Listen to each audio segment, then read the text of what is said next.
후분양제가 14년 만에 부활합니다. 정부는 2022년까지 공공분양의 70%를 후분양으로 공급하고 민간 건설사들의 자발적 시행도 유도하기로 했습니다. 하지만 실효성 논란도 제기되고 있습니다. 전문가와 함께 짚어보겠습니다.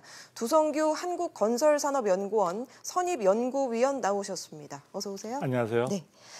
그러니까 지금은 아파트를 짓기 전에 분양을 하는데 앞으로는 어느 정도 지어놓고 나서 분양을 한다는 거죠? 그렇죠. 지금 선분양 현재 많이 주로 이루어지고 있는 분양 방식은 선분양 방식인데요. 선분양 방식이라는 것은 이제 지금 현재 법상으로는 해당되는 사업자가 사업지 토지 소유권하고 그다음에 이제 분양 보정을 받고 난 뒤에 착공과 동시에 사실 분양을 하게 됩니다. 굉장히 이제 이런 시점에서 분양을 하게 되는 거고요. 예. 그에 비해서 이제 후분양제 같은 경우는 이제 공정률에 따라 조금 다를 수 있지만 뭐 40% 공정률, 60% 혹은 80%인데 기본적인 가장 원칙은 100% 완전히 준공된 이후에 이제 분양하는 것을 기본적인 개념으로 하고 있습니다. 자, 이렇게 하다 보니까 선분양 같은 경우에는 그 해당되는 분양 대금을 납부하는 데 있어서도 사실은 소비자들 같은 경우에도 상당히 큰 도움이 된다고 볼 수 있습니다. 왜냐하면은 전체적인 분양 대금을 일시로 지불하는 것이 아니라 계약금과 중간에 중도금을 2회에서 6회 정도 나누어 내게 되고요. 나중에 이제 잔금을 입주 시에 내게 되니까 상당히 자금 조달이 좀 원활한 그런 측면들이 있는데요. 예.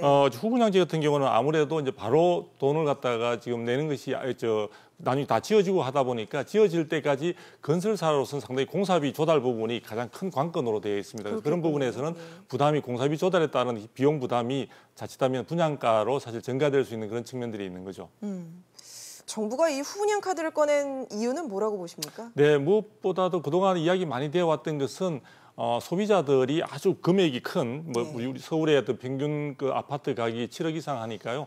그런 것들, 고가의 주택들을 우리가 구입하면서 확인도 하지 않고 어떻게 주택을 산다는 게 말이 되느냐라는 그런 부분들의 여론도 많이 반영한 것 같고요. 두 번째로는 아무래도 그동안에 그 부실 시공 시비가 일었던 단지들이 많고 하자와 관련해서 많은 어떤 그런 민원들이 있었기 때문에 그런 부분들을 충분히 방지할 수 있는 하나의 제도의 차원으로서 이런 부분들에 대한 도입이 검토되고 있는 것 같습니다. 네, 공공부문부터 일단 시작을 하고요. 민간 건설사 후분양을 유도하기 위해서 여러 가지 인센티브를 도입한다고 하는데 어떤 것들이 있습니까? 그렇죠. 지금 이제 민간에서 이쪽에 참여하도록 당초에는 계획 추진 과정에서 상당히 이제 좀 강제적으로 의무적으로 이런 부분들을 섞으려고 했지만 참여도가 상당히 낮을 것으로 생각을 하고 이번에 정부가 방향은 잘 잡은 것 같습니다. 그래서 일단 그 민간 건설업체들이 가장 부담스러워하는 부분은 공사 대금을 준공할 때까지 확보하는 부분인데요. 아니면 공정률까지 확보한다든지 그런 부분들을 주택도시기금에서 적절하게 공사 대금을 갖다 빌려줄 수 있도록 하고요. 또 그 부분에 있어서도 실질적으로 상당히 그 일반적인 것보다 1% 내지 0.5% 정도 포인트를 낮추어서 대출하도록 하는 것과 함께 이 후분양을 하는 택지를 공공택지를 별도로 확보를 해서 그쪽에 대한 공공 후분양제를 하고자 하는 어떤 건설기업에 있어서는 이쪽에 대해서 우선 분양을 할 수 있도록 그렇게 해서 지금 상당히 사업 추진 과정에 있어서의 부담을 줄여줄 수 있는 쪽으로 하고요. 또 한편에서는 주택 소비자는 공정률을 예를 들어 정부가 추진하고 있는 60%를 기준으로 한다 하더라도 아마 분양을 받고 난 뒤에 1년 정도 뒤면은 전체적인 공사 기간은 보통 한 2년에서 2년 반 정도 걸리는데요. 우리가 공정률 60%에서 분양을 받게 되면은 잔금을 내기까지 사실 한 1년 정도 기간밖에 남지 않습니다. 그래서 사실은 무엇보다도 분양 대금을 조기에 확보를 해야 된다는 게 소비자들로서는 상당히 부담이 될 수 있는데요. 그런 부분과 관련해서 주택도시기금에서 여전히 소비자들에게도 많은 대출 부분에 대해서 문턱을 낮추어서 충분히 집을 내 집 마련하는 데 있어서 자금 조달에 문제가 없도록 그런 부분에 대한 배려를 하려고 하고 있는 것으로 알고 있습니다. 후분양제 장점도 있겠지만 반대 목소리도 만만치 않은 것 같습니다. 특히 앞서 말씀하셨지만 건설사들 입장에서 자금 부담이 만만치 않거든요. 그렇죠. 사실 이 후분양제를 하게 되면은 무엇보다 소비자들은 확인할 수 있다는 점이 장점이 있겠지만 건설사들로서는 준공할 때까지 공사비가 상당히 이제 많이 든다는 점에서 그 공사비 조달을 어떻게 할 것인가 그리고 그 공사비 조달을 하는 데 있어서의 여러 가지 금융 비용들이 들어가게 되는데요. 이자 있는 금융 비용들이 결과적으로는 분양가에 덮어지지 않으면 알 수 없는 그런 부분들이 있고요. 또 하나 이제 문제가 되는 점은 우리가 선분양을 받게 되면 일반 준공될 때보다 2년에서 2년 반 전에 미리 분양을 받는 셈이 됩니다. 그러니까 분양을 받고 난 뒤에 준공할 시점까지의 시세 차익을 사실 굉장히 분양받는 데 따른 굉장히 메리트로서 이제 누리게 되는데요. 이 부분들이 고스란히 건설사들이 가져가는 것이 아니냐라는 결과적으로는 그렇게 될 수밖에 없는 상황들이 됩니다. 그래서 후분양제 같은 경우에서는 이제 분양가 부분과 관련해서도 통제를 하기 힘든 측면들이 있고요. 그래서 그런 부분들 정부는 지금 공공택지에 있어서 후분양제 하는 곳에서는 분양가 상한제를 적용한다고는 하지만 실제로 공사에 들은 비용이라든지 또 시세에 따른 여러 가지 가치 상승이나 이런 부분들이 건설사들이 준공 시점에서 반영하려고 할 때 그 부분들을 배제하기는 힘들 것으로 보여집니다. 그래서 이게 실질적인 소비자들에게 도움이 될 것인지 여부에 대해서는 논란이 여전히 계속될 것으로 보여집니다. 그렇군요. 또 이 후분양을 하면 분양가가 오를 수 있다 이런 지적도 있더라고요. 그렇죠. 지금 조금 전에 말씀드린 대로 후분양을 하게 되면은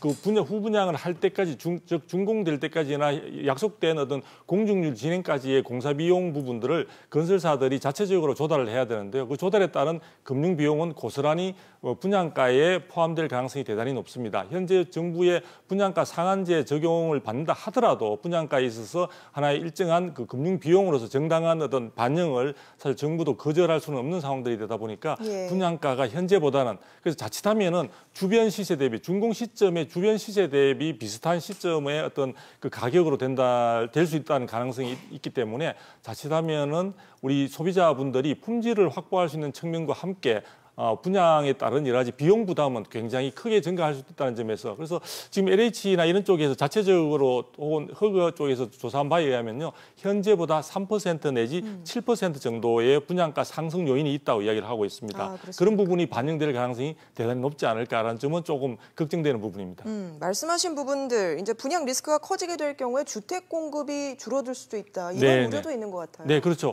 이 후분양을 하게 되면 준공된 시점 혹은 공정률이 어느 정도 확보된 시점에서 해당되는 주변의 주택 시장 자체가 굉장히 침체되어 있거나 또 위축되어 있는 상황이라면 분양이 제대로 안 되거나 분양률이 굉장히 어려워질 수 있는 상황들이 되는데요. 그런 부분들을 우려해야 되는 측면들이 있기 때문에 상시 공사 비용이 많이 들어가는데 미분양이 되거나 제대로 분양이 안 될 경우에 건설사로서는 굉장히 심각한 타격을 입을 수가 있습니다. 그래서 어느 정도 자금이 충분히 조달하기 쉽거나 확보가 여유가 있는 쪽의 건설사들만 대체적으로 분양에 적극적으로 나설 가능성들이 있기 때문에 주택시장 전반적인 측면에서 본다면 분양 물량은 상당히 줄어들 가능성이 크다고 볼 수 있겠습니다. 위원님, 그런데 이게 후분양이 강제가 아니잖아요. 그래서 민간 건설사 입장에서 앞서 말씀하신 그 인센티브들이 충분히 매력적으로 다가와야 될 텐데 이게 실효성 논란도 있는 것 같습니다. 네, 자금 조달과 관련해서는 주택도시기금 운영하는 주택도시기금으로부터 여러 가지 금리도 좀 낮춰주고 또 대출 부분에 대해서도 조달을 원활하게 해준다는 정부의 어떤 방침은 굉장히 긍정적인 것 같습니다.